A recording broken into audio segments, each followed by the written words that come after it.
Welcome to the garden. It's a little windy today, so excuse me if there's a little bit of extra noise, but I'm going to take you on a tour of the garden today. It's been a while. I'm going to show you some of the new stuff that I've been doing. Through the years of getting my garden going here at our homestead, I have planted things in different places that I sometimes wish I hadn't planted them, but you know, they are where they are. They're nice and mature, and I'm not going to bother cutting down an olive tree that's producing or a plum tree that's producing. They're just going to have to stay where they are, and I'm finding that they at least create good shade. It gets really hot up here.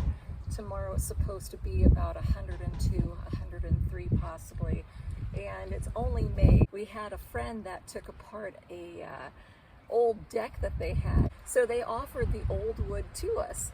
And I was like, heck yeah. So I've been using this repurposed wood as raised garden beds, and it's working beautifully. So let's get this plant party started. So right next to the chicken yard, which is all in there, I'll go over that at some point too.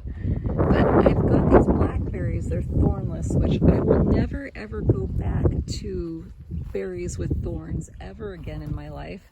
It makes it so wonderful when you go to pick. I have two of these square ones, a little bit more manageable, little walkways in between, another one there. Eventually I may have another one in the corner. I'm trying to decide what I'm gonna do. I really don't want to do anything with that until my plum tree is done doing what it's doing, because it's cut a long branch that goes right into that area. And it's got so many plums all over it. It just looks so beautiful. I think this is the most fruitful it's ever been through the years. Of course, it's a lot more established now. And this baby one right here, I don't know if you can tell or not, it's got a smaller trunk right there. I made the mistake of letting it grow up right next to the other, and there's another one right next to it.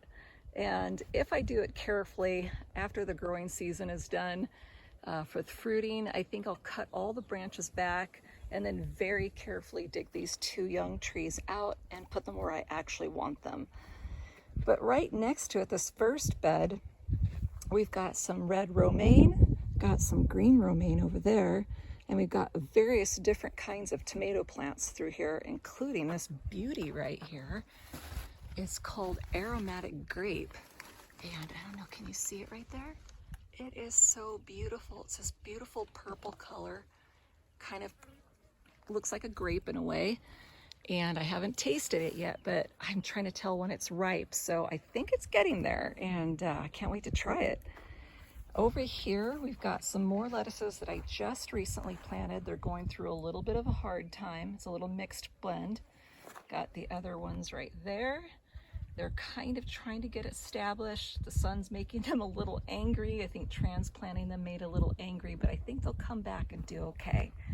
Got an old pepper from last year, a red bell pepper, and it's flowering. Something had eaten it down to nothingness. I decided to let it alone, and I dug it up this year because it was looking like it was doing something. Sure enough, it's doing something. I'm so excited. So we've got some different tomato plants through there. As they start to grow, I'll show you what they look like. The other one over here, we have some other types of tomato plants along with the Roma that is starting to grow some little tomatoes, and they're getting a little bigger, starting to get a little colored, and that's exciting. Got a couple of eggplants. The Japanese ones, I like those ones better. They just tend to cook better, nicer, a little longer, skinnier. They've got seeds, but they're not very big, and that makes it really nice. This tomaleo, as I call it, it's a tomatillo, but it's a purple one. I've never grown the purple, but look at that. It has such a beautiful little fruit. They are purple.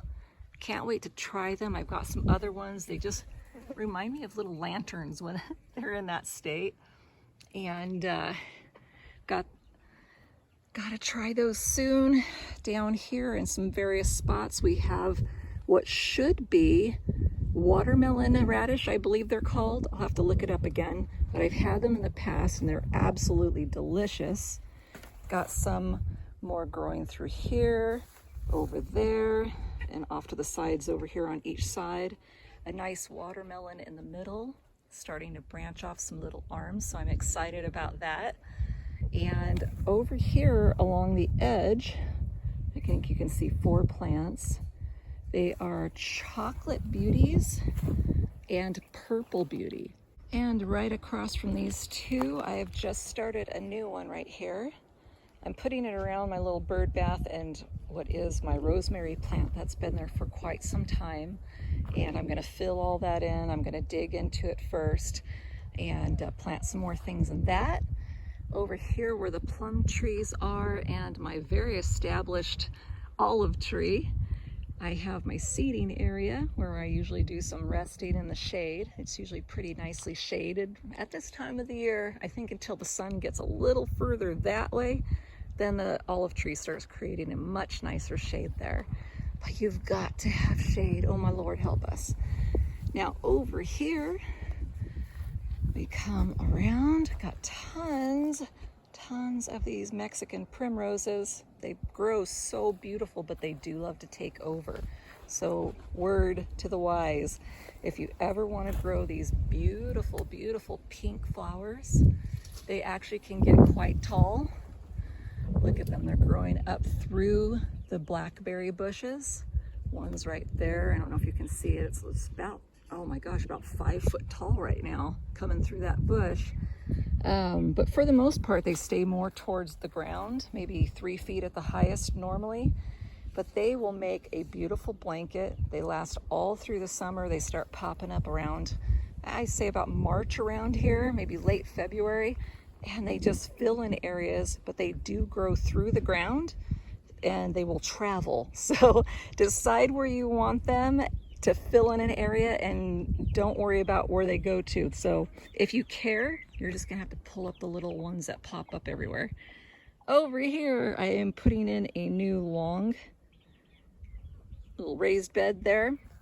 So I'm getting that all set up. I decided with the way this area was shaped with the other plants here, this other bed here, that it would work best just to put one nice long one right here. So I can't wait to get that going. This one's been established for a while. Got my red or purple, whatever you want to call them, the cabbage. Got a little some aphids going on them, but that's easy to clean up. But they are definitely beginning to have some very nice heads producing. That one's a very nice one. This one's a super nice one. It's getting pretty nice and big. Got some various tomato plants. I've kind of got them spread out through the garden. Another one there. Little flowers. My artichoke plant, which I will be moving. It's got various ones planted in there, so I'm going to be separating them and replanting them in where I would like them. And I've got this newer one that I just made. Got it all set up, got things planted, got some little jalapeno peppers, some more various tomato plants. I've got some basil and some spots, little kale, and then some zucchini at the very end. I figure at the end they've got lots of room to go. This other one where the artichoke and everything is, it goes around like an L along the fencing of the chicken coop. I've got some Swiss chard here, and I've got more types of squash through here and one at the end on this one. I'll be digging those out today and putting them in the tires. Yes, I'm even repurposing old Model A tires. I love it. So after the squash, we've got some pathetic looking Brussels sprouts, but they are starting to show some little life going on. I think there's some hope for them. I'm gonna let them keep going and think more water. It's kind of not great dirt. Haven't been getting the water that they needed, I think. Plus the aphids had gotten a hold of them for a bit. I've got the aphids under control now and they seem to be doing so much better. So after the Brussels sprouts, we've got some more Swiss chard in different colors, the little rainbow kind. We've got a bunch of different hot peppers, everything from a little on the sweet side with a little spice to like super duper hot ones. So I'm excited to try those. Over in this aisle, I still need to put some wood around it. It just keeps the dirt in so much nicer other than just having a raised bed. it just keeps it together. Little birds and who knows what else comes through, and it just starts, you know, digging away at those edges, and before you know it, the dirt's not where it belongs. But we've got some little marigolds. We got the 3 different kinds of cucumbers. Down towards the end, we have a couple of different kinds of onions on the edges, and down the middle, we've got 3 different kinds of beans growing. And all through here on the other side of it is a whole bed of various types of potatoes. Tons and tons of potatoes.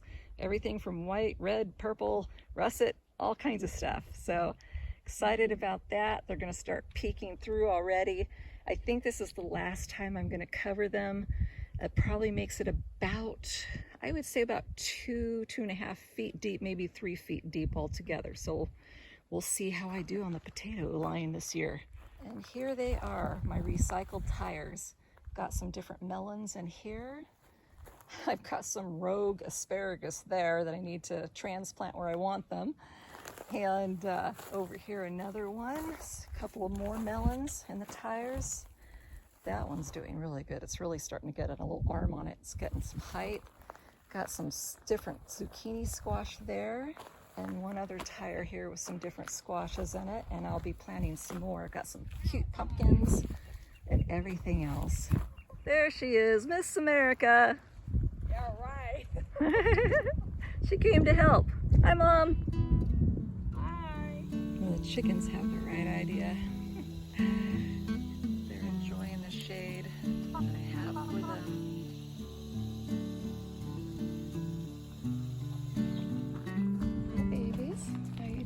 Today. You guys enjoying your shade over there? There goes handsome Niles there.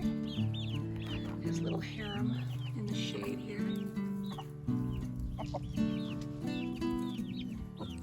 And our new little babies. We're running fast these days. Alright, and there's Mama. You gotta keep up, Mama. So now I'm gonna show you an area here. This whole area is kind of a dedicated area for animals who have passed. I've got a goat, a dog, a cat, and who knows how many chickens in this whole area, but they're pretty far down because we didn't want them to get dug up by the wildlife. But as you can see, I kind of have some different things spread out. The weeds have grown back.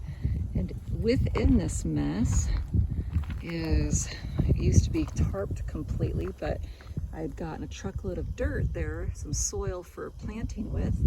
And I'm gonna clean up all this weed so I can get to it, because I need to put it with the amendments that I have, like the peat moss. And I got some more planting mix and stuff just to kind of go with our natural dirt and the other dirt from the pile that I'll be bringing, but I'm going to be putting it in that really long planting box that I'll be putting together. And so in order to fill that with all the stuff, I need to get this under control. So stay tuned. So I think that's going to be it for today. I've had my channel in a lot of different directions. I've had everything from chickens to gardening, fitness, DIYs. I've even shared my autoimmune disease with you, which I have, mixed connective tissue disease, and wanting to help people with that. But it's to one area, you know, to a certain degree, and in a way I still want to put all the different things in that I've been putting in, because it just has to do with having a sustainable, healthy life. And that's what I'm really trying to promote. So all of this, whether it's farming and growing our own food, raising chickens for the eggs, or if you eat the chickens yourselves, I can't do that because I have names to them. Although I have told them if times got tough, well, you know, what's gonna happen. But if they keep laying eggs, hey. But basically it is so healthy to grow your own food if you just don't have the room, which you normally would, even if you live in an apartment. You know, most people have at least a little deck, a little balcony, something that you can put pots. You can grow lots of different kinds of vegetables in pots and things like that. I used to do it ourselves when we lived in an apartment. And if all else fails, do the farmers markets. Buy from your local farms. It's so much healthier. It helps the economy and the local growers near you, which means you're getting fresher food and all the nutrients is still in it instead of sitting around for God only knows how long. But this is what I've got going on so far, and I want to help you do that. Pretty soon I'll be sharing all kinds of things with you. I'll be putting my greenhouse down the hill. I'll be planting all over my hills. It's just the way I got to do it. You know, we don't live on flat areas around here. I'm lucky that I've got the flatness that I do have, so I cherish every little bit of it.